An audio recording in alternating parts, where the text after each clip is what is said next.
Graça e a paz do nosso Senhor. Vamos, conforme já anunciado, abrir a palavra de Deus no Evangelho de Marcos. Hoje nós estamos finalizando o penúltimo capítulo. Marcos capítulo 15,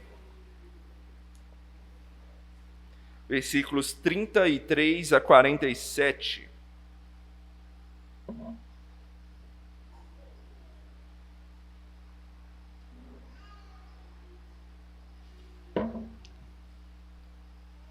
Marcos 15, 33 a 47. É um texto um pouquinho mais longo, mas peço que você acompanhe com atenção a leitura que eu farei. É um texto longo, mas extremamente importante da palavra do Senhor. O último dia da vida do nosso Salvador em terra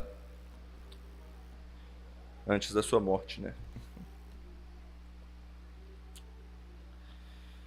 A palavra de Deus diz assim, Marcos 15, 33 a 47. Chegada a hora sexta, houve trevas sobre toda a terra até a hora nona.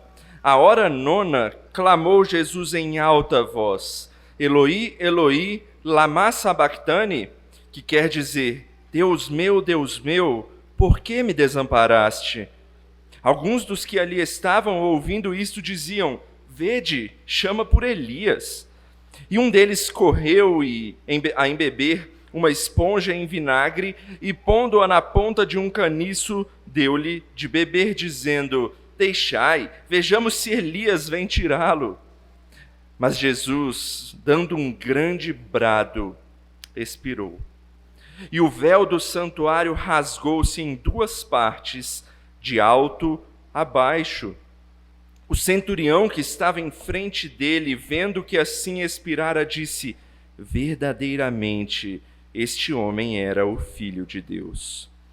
Estavam também ali algumas mulheres, observando de longe, entre elas Maria Madalena, Maria mãe de Tiago, o menor, e de José e Salomé, as quais, quando Jesus estava na Galileia, o acompanhavam e serviam, e além destas, muitas outras que haviam subido com ele para Jerusalém.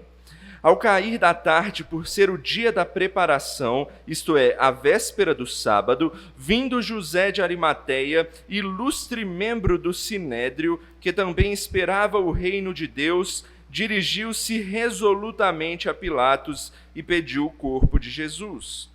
Mas Pilatos admirou-se de que ele já tivesse morrido.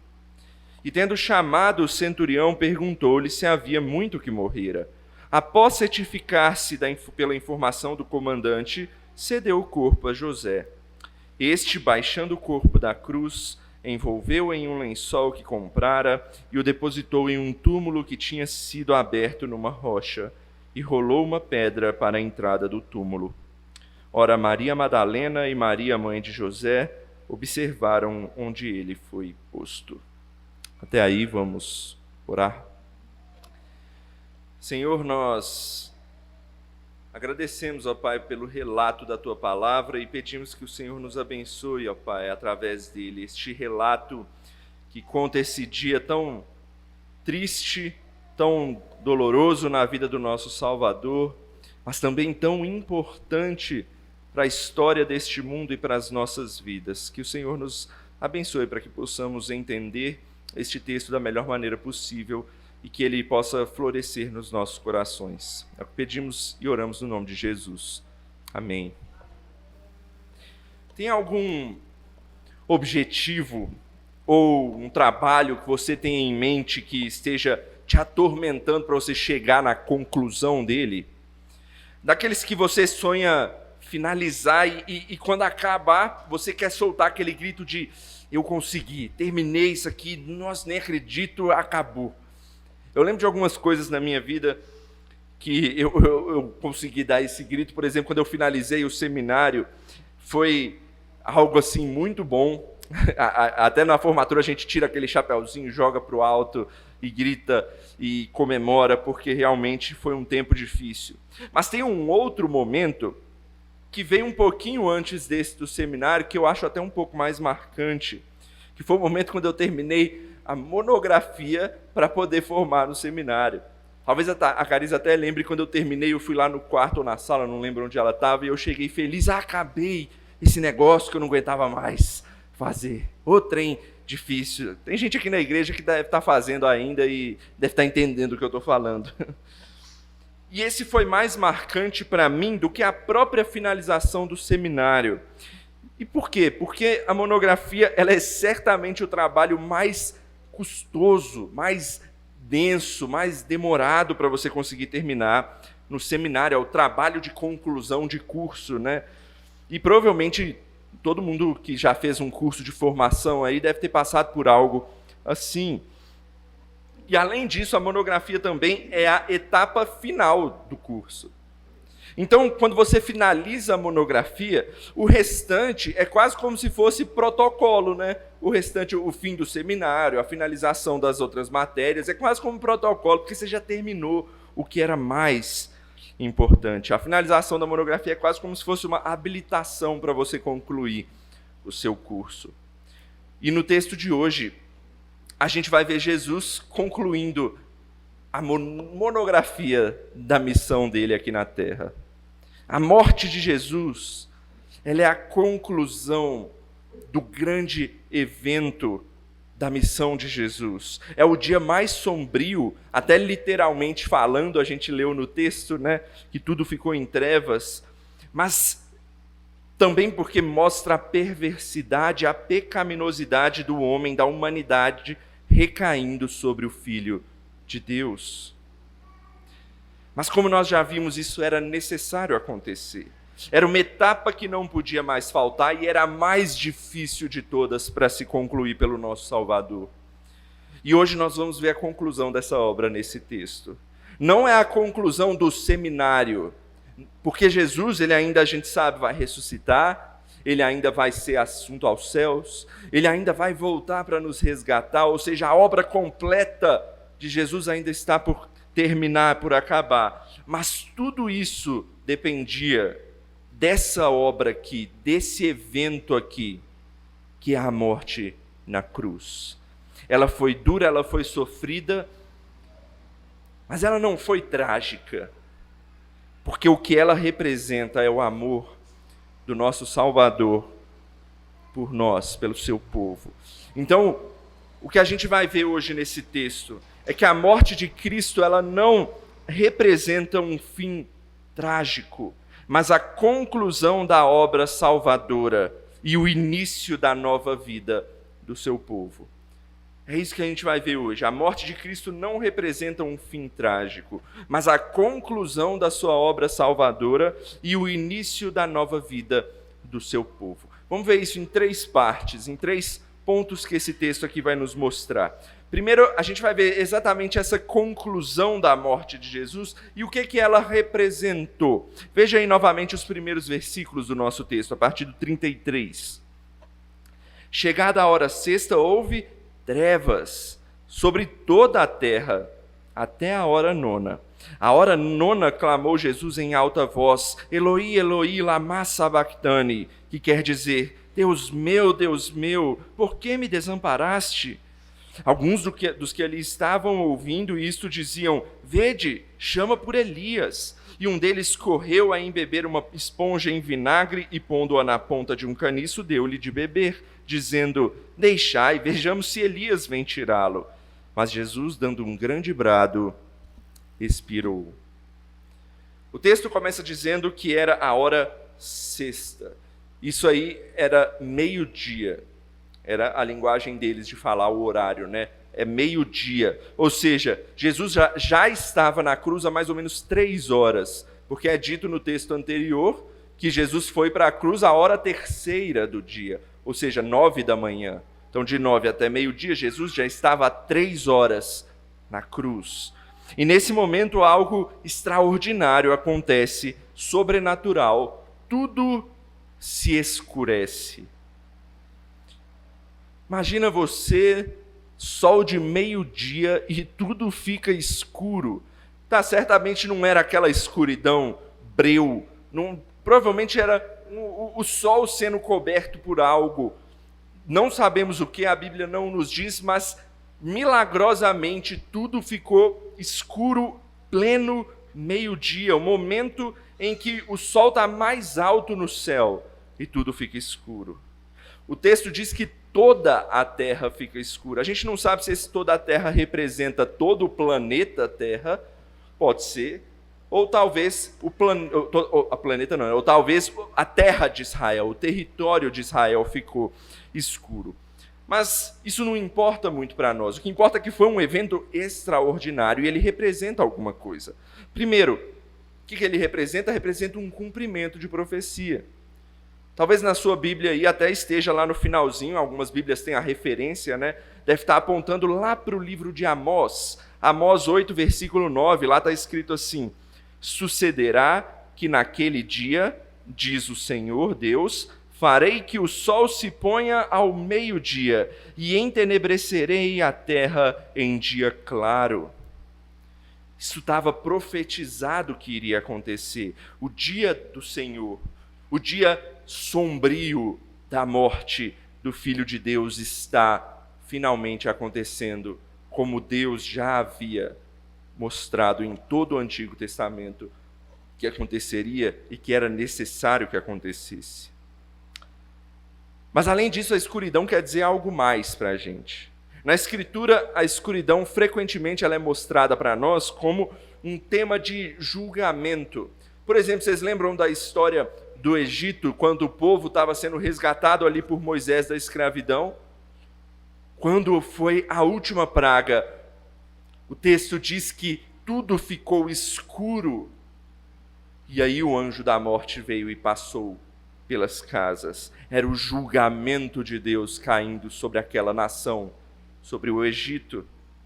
E não só ali, mas em vários outros textos bíblicos, especialmente nos profetas, muitas e muitas vezes em que é mostrado julgamentos, tem esse fato de vai escurecer, vai ficar trevas. Até outras coisas são faladas, vai ter terremotos.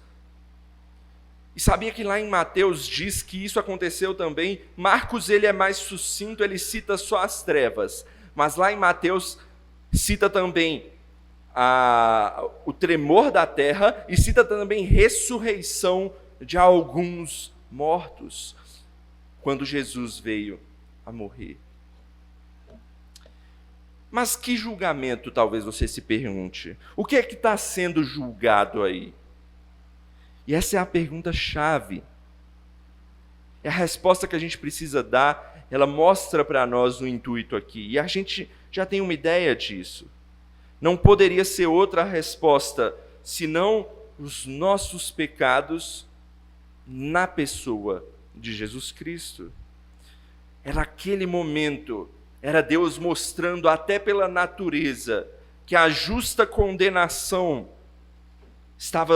do pecado estava caindo sobre Jesus Cristo. Não pelos pecados dele, porque ele não tinha nenhum, mas pelos pecados da humanidade. E a sequência do relato mostra quão duro foi isso. Jesus ele passa então mais 3 horas na cruz, em total escuridão ali. O texto diz que vai da 6ª hora até a 9ª hora, ou seja, de meio-dia até as 3 da tarde, daquele jeito. Mais 3 horas de sofrimento de Jesus. Mas não simplesmente uma escuridão externa estava ali. Jesus sentiu essa escuridão internamente também, provinda do abandono. E é aí que ele grita essa frase tão conhecida, né? Deus meu, por que me desamparaste? Acho interessante que Jesus, até no momento de maior sofrimento da vida dele, ele lembra da Bíblia. Porque ele está citando um salmo ao gritar isso. Salmo 22, versículo 1. Ele está citando as mesmas palavras que estão lá. Mesmo no seu momento de sofrimento.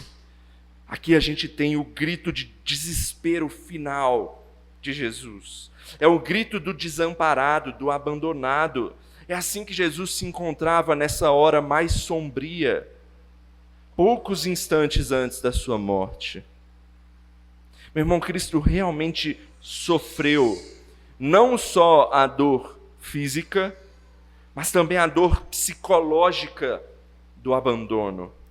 Ele realmente sofreu pelo meu e pelo seu pecado. Tem um teólogo chamado Philip Ryken que ele diz assim: as únicas respostas que Jesus recebeu quando ele fez essa pergunta, por que me desamparaste? Foram o silêncio e a escuridão.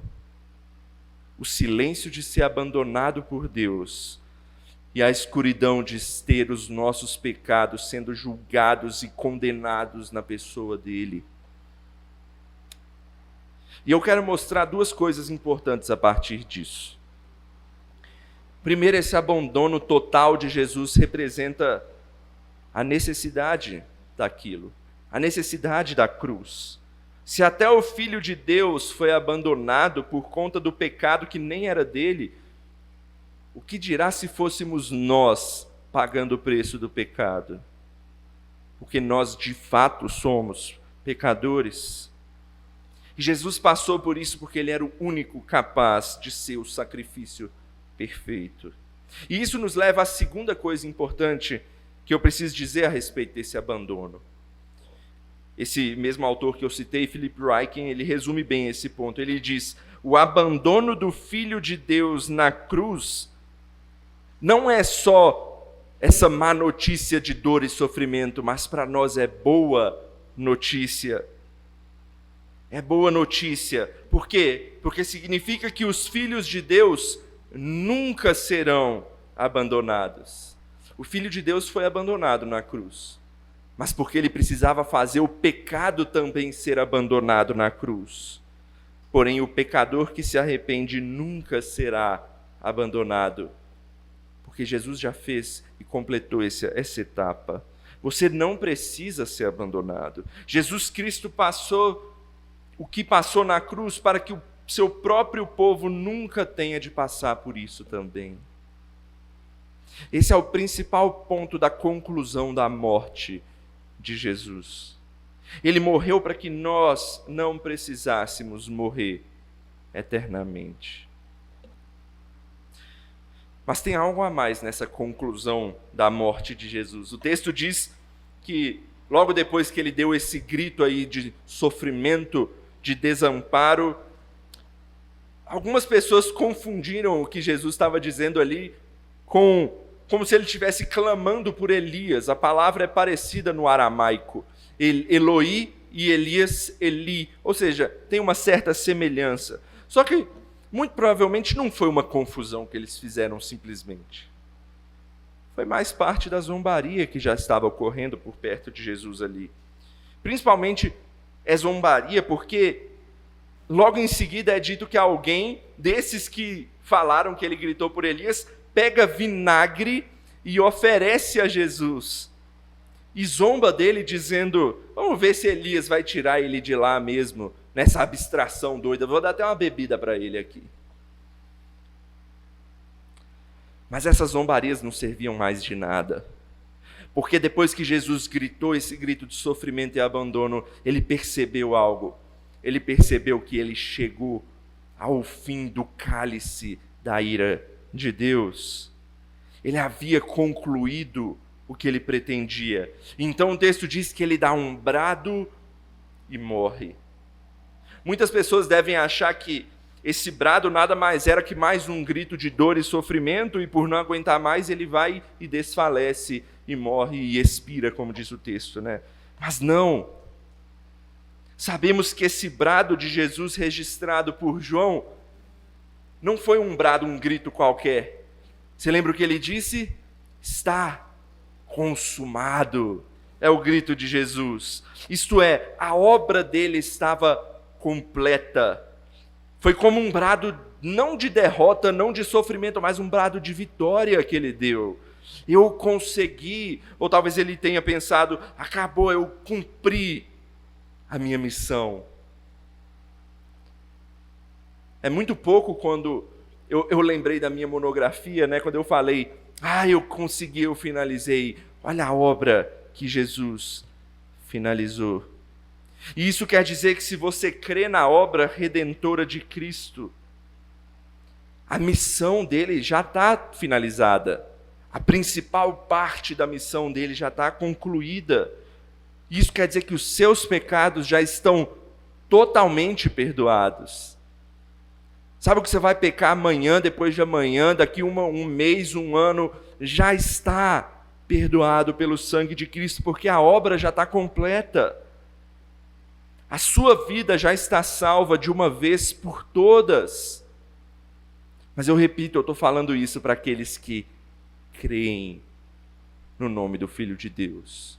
Se você crê, meu irmão, você pode ter certeza que a obra já está finalizada por Ele. A gente tem que fazer a nossa parte e aguardar a sua volta. E o nosso segundo ponto vai deixar isso mais claro, porque o segundo ponto aprofunda agora algo impressionante que acontece na história. A gente vai ver então, em segundo lugar, os frutos da morte de Jesus. Observe aí os versos 38 e 39. Versos 38 e 39. E o véu do santuário rasgou-se em duas partes, de alto a baixo. O centurião que estava em frente dele, vendo que assim expirara, disse: verdadeiramente este homem era o Filho de Deus. A primeira pergunta é: mas que véu é esse? O que está acontecendo? De que está falando aí, né? Bom, para isso, a gente vai voltar um pouquinho na história, especialmente para falar sobre o templo.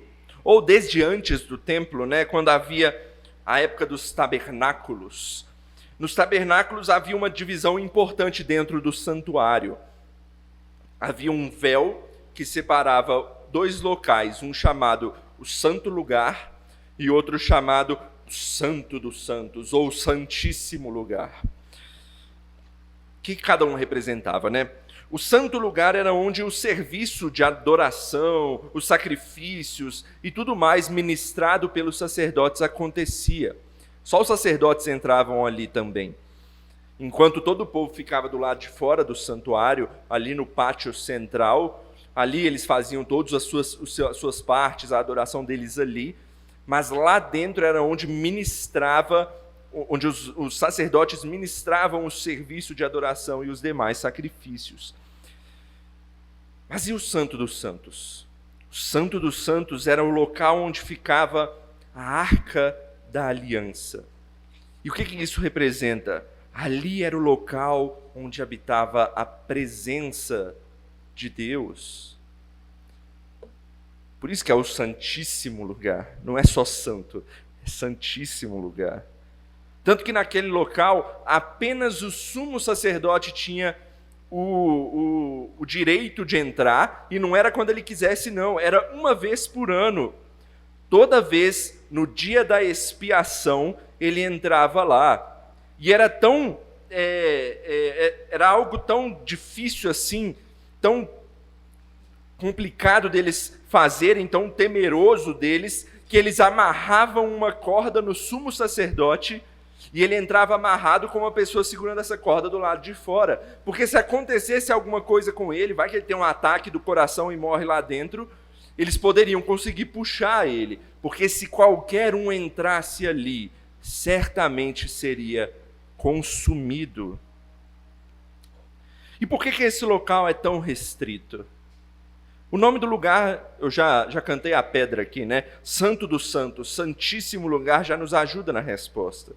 Lembram quando Moisés, ele estava diante da sarça ardente, que representava ali a presença de Deus, e a voz do Senhor virou para Moisés e falou o quê? Moisés, tira a sandália dos seus pés, porque isso aqui é lugar santo. Ou seja, ele tinha que ter uma reverência para estar na presença de Deus. Mas o lugar que Moisés estava ali era só santo. O Santo dos Santos é um santíssimo lugar. Imagine o que não era exigido para estar ali. Porque ali é o lugar onde habitava a presença de um Deus que é santo e santíssimo. E quanto mais santo, mais impróprio para o pecador é o lugar.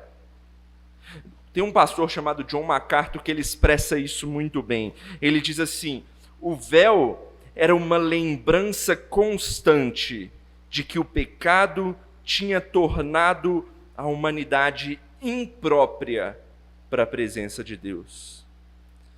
Nós não podemos estar diante da presença de Deus, pois senão nós seríamos consumidos. Mas agora volta a Marcos, porque as coisas mudaram depois da morte de Jesus. O que você acha que representa então o véu se rasgando depois dessa explicação? Importante dizer que não foi algo aleatório, tá? Não foi alguém que chegou lá, pegou uma tesoura e cortou. Foi obra do Senhor, era para aquilo acontecer. Foi Deus quem fez isso. Porque imediatamente após a morte de Jesus, após a conclusão da missão de Jesus, esse algo aconteceu. E Deus mostrou isso propositalmente pelo rasgar do véu. E o que foi? No momento da morte de Jesus, o véu da separação entre Deus e a humanidade é removido. Isto é, o Santo dos Santos, o lugar que continha a presença de Deus, torna-se acessível a nós. Não pela expiação do sumo sacerdote no dia da expiação, mas pela perfeita expiação de Jesus Cristo, o maior, o grande sumo sacerdote na cruz do Calvário. O sumo sacerdote realizar aquela cerimônia anualmente já mostra que era uma cerimônia que não era perfeita. Era insuficiente, tinha que ser feita e refeita e refeita e refeita. Mas quando Jesus morre na cruz, a expiação pelo pecado é perfeita, não precisa de qualquer repetição. Por isso não havia mais necessidade do véu quando Jesus morre, que ele é rasgado. Mas não só o véu, isso representa mais, né? Na verdade, a partir daquele momento, todas as cerimônias do templo perderam o significado. Os sacrifícios, as festas, nada disso precisava mais, porque tudo aquilo tinha a intenção de apontar para o que estava acontecendo naquele momento, na morte de Jesus. Vamos deixar a própria Bíblia explicar para nós isso. Abra sua Bíblia lá em Hebreus 10. Hebreus 10, 19 e 20.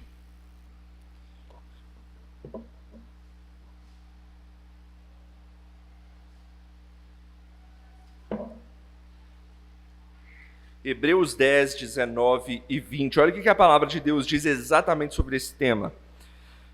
Tendo, pois, irmãos, intrepidez para entrar no Santo dos Santos, pelo sangue de Jesus, pelo novo e vivo caminho que ele nos consagrou, pelo véu, isto é, pela sua carne.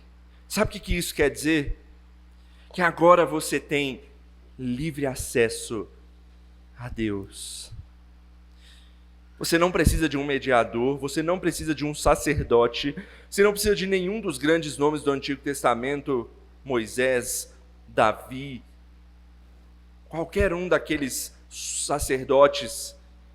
Você não precisa, você mesmo pode, onde quer que você esteja, clamar pelo nome do Senhor, pois Cristo, ele é o novo e vivo caminho dito aí em Hebreus. A morte de Jesus te possibilitou acesso a Deus.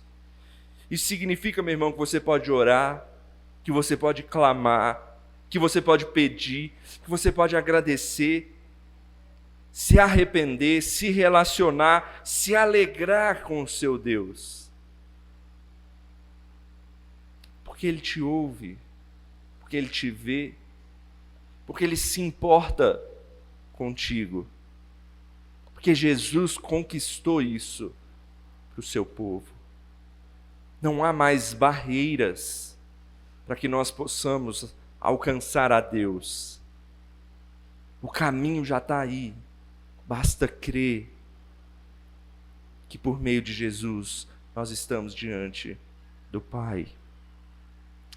John Piper, ele coloca isso em toda a sua beleza poética. Ele diz assim: sem Cristo, a santidade de Deus tinha de ser protegida de nós. Ele teria sido desonrado e nós teríamos sido consumidos em razão do nosso pecado. Mas agora, por Cristo, podemos nos aproximar, nos banquetear o nosso coração na plenitude da beleza flamejante da santidade de Deus. Eu acho interessante quando ele fala esse flamejante, parece que é só poesia, mas não. Porque antes a gente seria consumido, mas agora por meio de Jesus a gente consegue estar diante da presença flamejante de Deus. Nós não seremos consumidos e Ele não será desonrado, porque Cristo conquistou isso para nós. E essa reconciliação, ela fica vívida aí no versículo 39 do nosso texto, com a confissão do centurião. Um centurião, o que é um centurião? O centurião, ele é um líder de um grupo de 100 soldados romanos, daí o nome, né? Centurião. Ou seja, aquele homem, ele devia ser o líder do grupo de soldados que estava ali cuidando da crucificação. Provavelmente eram os soldados daquele homem que estavam encarregados de pegar Jesus, de surrar Jesus, de maltratar o Senhor, de humilhar a Jesus. Aquele homem estava à frente de tudo isso. Aquele homem também certamente não era um judeu, ele era um gentio. E ele deve ter visto tudo o que tinha acontecido. Ele observou tudo o que aconteceu com Jesus ali. Seu julgamento, sua humilhação, o sofrimento na cruz, as trevas nos céus e as palavras finais de Jesus também. Ele viu tudo. O texto diz, inclusive, que ele estava de frente para Jesus. E quando ele estava lá, ao passar por tudo aquilo, e quando ele viu que Jesus finalmente expirou, o coração dele foi tomado ali mesmo. E ele fez a confissão que ainda não tinha sido feita no Evangelho de Marcos. Ele disse: verdadeiramente este homem era o Filho de Deus. É a primeira vez em Marcos que um ser humano fala isso. Isso é característico, é importante, é central no Evangelho. Porque em Marcos 1, primeiro versículo, como é que Marcos abre? Esse é o Evangelho de Jesus Cristo, o Filho de Deus. E aí então ele começa a contar. Até agora ninguém havia dito isso, mas esse homem. E veja quão impressionante é isso. Essa é a confirmação do caminho aberto, do véu rasgado, porque esse homem, ele era um gentio, ou seja, ele não precisou passar a se unir ao povo de Israel, ele não precisou ser atestado pelos líderes judaicos, ou qualquer coisa assim. Ele pôde livremente confessar Jesus como Deus.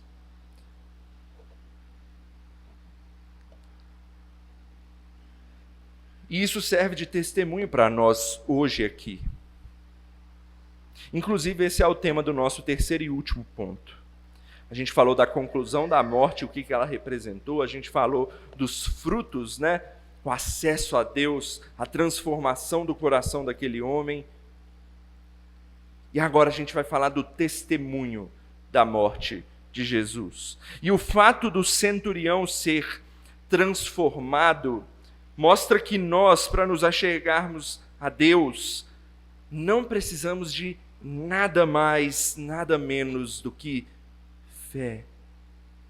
Fé na obra redentora de Jesus, de que o próprio Deus se entregou por nós.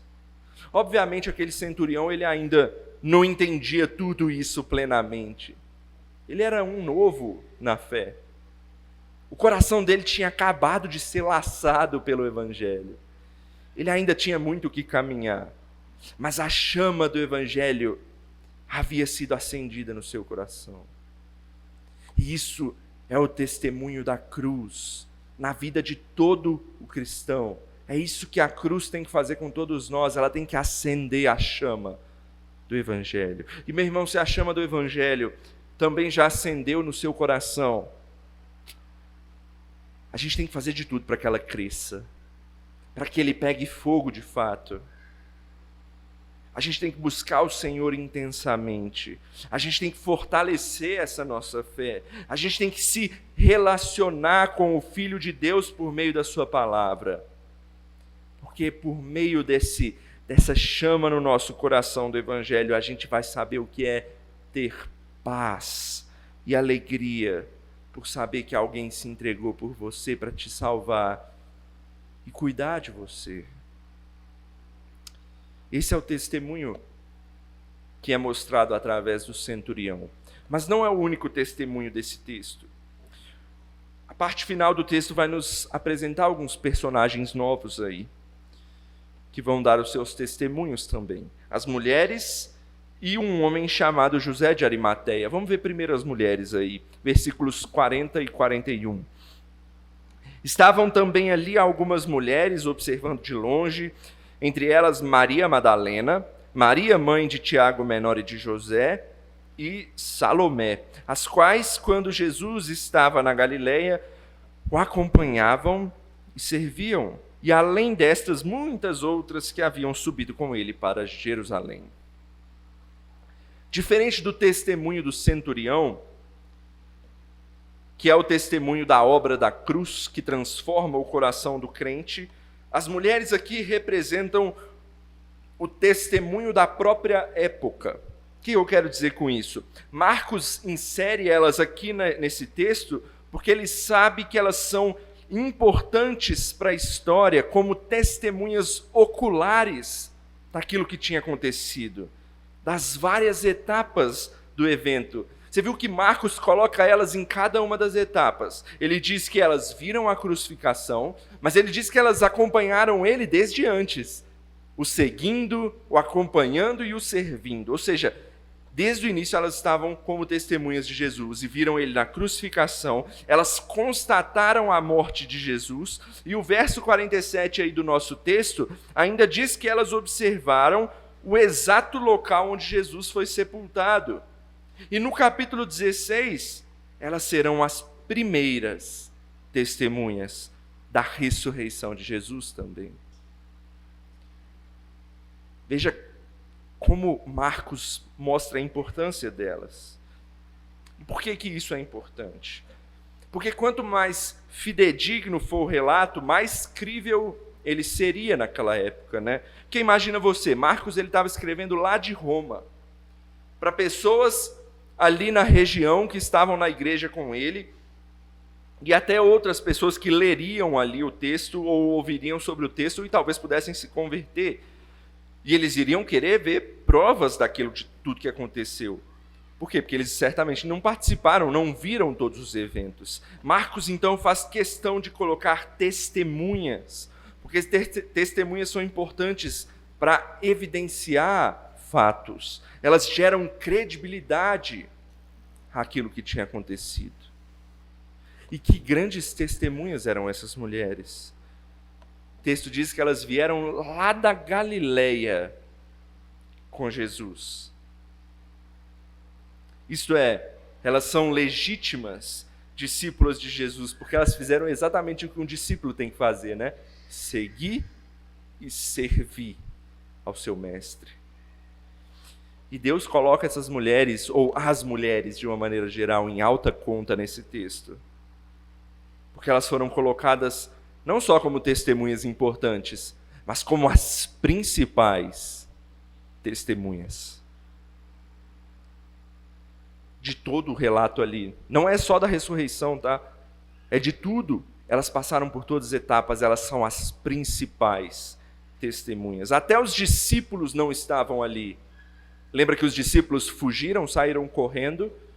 No Evangelho de João, João diz que ele estava lá, mas os outros a gente presume que eles não estavam lá, porque nenhum texto diz que estavam e a gente sabe que eles fugiram. Mas essas mulheres estavam em todos os momentos. Veja qual a importância Deus dá às mulheres. A grande falácia de que o cristianismo rebaixa as mulheres por causa da questão da submissão não encaixa com a posição que Deus dá a elas aqui. Esse lugar especial, elas são colocadas como as principais testemunhas da ressurreição, da morte e dos eventos ali finais da vida de Cristo. Por fim, temos o testemunho de outro homem aí no texto, José de Arimateia. Esse homem é de Arimateia, ele é José, o nome dele, ele vem desse local, que também é conhecido como Ramá. É uma cidade que ficava próxima de Jerusalém, ali uns 32 quilômetros. Próxima para a gente hoje, né? Um pouquinho mais do que do Riacho no Plano. Mas na época devia ser um pedaço de chão bom. Enfim. E há duas coisas que Marcos relata que são importantes sobre esse homem. Veja aí o versículo 43.